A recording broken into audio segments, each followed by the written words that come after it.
Madam drop తీసుకుంటారు, మళ్ళీ కాకపోతే సో ఏదైనా అవదా అవుతుందా అనుకుంటే ఏది అవ్వదు.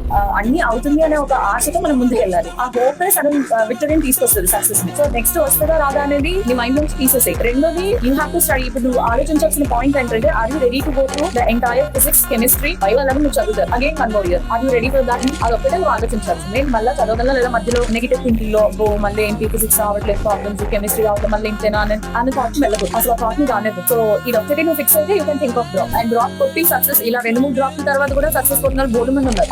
Doesn't matter at all. నీకు ఇష్టమా కాదా అంతవరకే అంతే. నువ్వు డాక్టర్ అవ్వాలనుకుంటే ఇంకో డ్రాప్ తీసుకో. ఎన్ని తీసుకోవాలి, ఇంత లైఫ్ ఉంటాను ఇట్లా ఆలోచించు. అసలు ఎంతో జర్నీ ఉంది, ఇంకా నీకు మోల్డ్ అంత జర్నీ ఉంది. ఇది ఓన్లీ స్టార్టింగ్ స్టెప్, చిన్న స్టెప్. ఒకసారి ఎక్కడ మళ్ళీ ప్రయత్నం చేయి. ఏదో టైంకి చెప్తాం కూడా ఖచ్చితంగా ఎక్కాలి ఉంటాయి. ఓకే, అది స్ట్రాంగ్లీ విల్లింగ్. మార్కులు తక్కువ వచ్చాయి కానీ ఎఫర్ట్స్ పెట్టావు కదా, ఇంకా మీకు డల్నెస్. చక్కగా కాన్ఫిడెంట్ గా నవ్వుతూ ఉంది. మనం కాన్ఫిడెంట్ గా ఉంటే అవతల సగం చచ్చిపోతారు. మనం ఎవరు మాట అప్పుడు తెలుసా? బీ కాన్ఫిడెంట్ ఉన్నా హ్యాపీ అండ్ స్టడీ. ఓకే.